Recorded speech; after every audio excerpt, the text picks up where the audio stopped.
This is Wild Chronicles.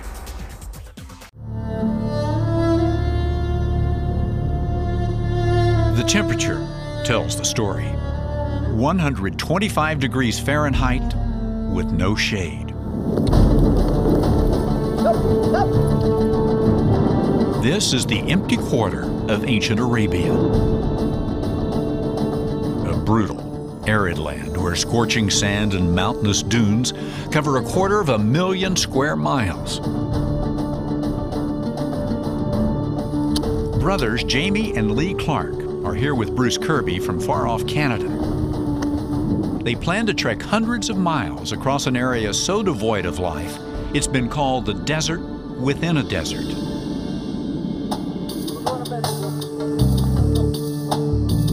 In 101-degree heat, they load their camels on a beach along the Arabian Sea. Their first challenge, to climb and cross the Dhofar Mountains, the wall between the sea and the desert. But that's just fine with Jamie Clark. I'm feeling great. It's nice to be underway. Sweating like a dog today. It's hot. My dish dash is stuck to me. I got kicked earlier today. Just stepped on there. As they approach the crest, they get their first look at the wastelands ahead. Endless and foreboding, with more than 600 miles to go. This morning, they gulp down the last fresh water they'll taste for a long time. Camels can store enough water to go more than 2 weeks without a drink. But not humans. Each man must consume 6 liters per day. It's crucial they find water ahead. Probably around 40 to 45 degrees Celsius in the shade right now. I guess that's about 120 something Fahrenheit, so she's hot. As the days pass, they begin searching for a centuries-old well on a seemingly endless horizon. The farther they go, the hotter it gets. Wow, the heat makes your body feel really heavy. Your head feels heavy. It feels difficult to keep your head. Hey, let's go, big fella.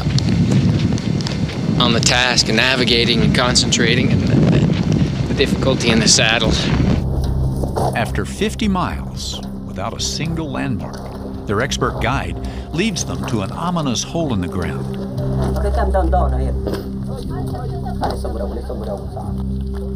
The thirsty travelers must ascend 140 feet to get to the water.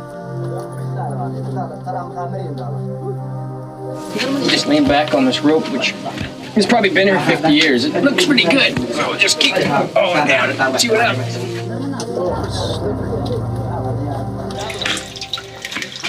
Tastes pretty sweet. Probably the best water we've had so far. Better than bottled water back home. The water is fresh and bubbling underground. Dehydration is a real motivator.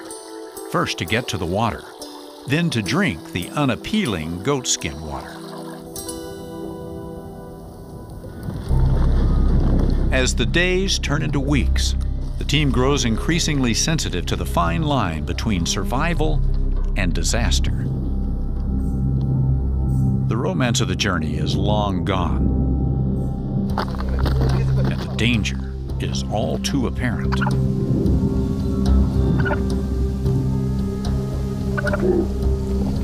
Definitely way out of the comfort zone right now, and started to wonder where adventure stops and stupidity begins, I guess. Don't feel very prepared, very well prepared for this.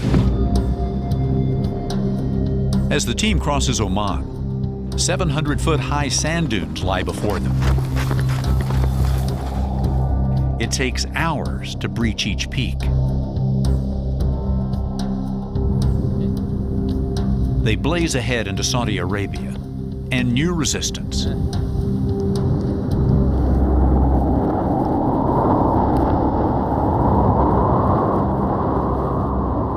A fierce sandstorm moves in. With zero visibility and blowing sand stinging eyes and throats, they're forced to stop in their tracks. The group huddles in the vast wasteland until the wind brings a new surprise. Just got hit by nice huge squall line. The sand came everywhere. It's pouring rain now. The wind's incredible, gusting up to 60, 70. We're just getting hammered, and it's great to see some rain. It's the first rain here in more than a decade.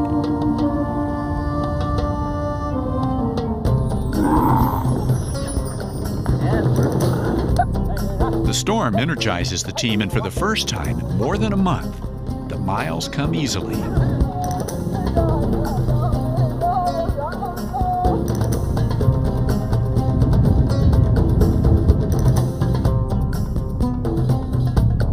After 40 days in the desert, they've trekked nearly 700 miles and are nearing the end of a remarkable journey.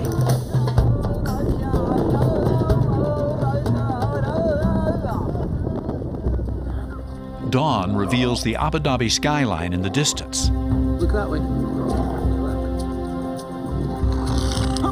They have made it. And with the desert safely behind them, they run the lap of champions.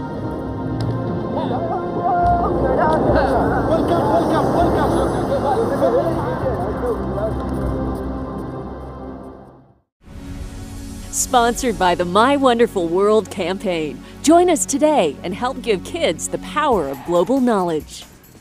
Sponsored by National Geographic Mission Programs, taking science and exploration into the new millennium. Sign up now at mywonderfulworld.org and receive our free newsletter and resources. Join more than 80,000 people and lend your voice to call for better geography education, because kids who understand our world today can succeed in it tomorrow.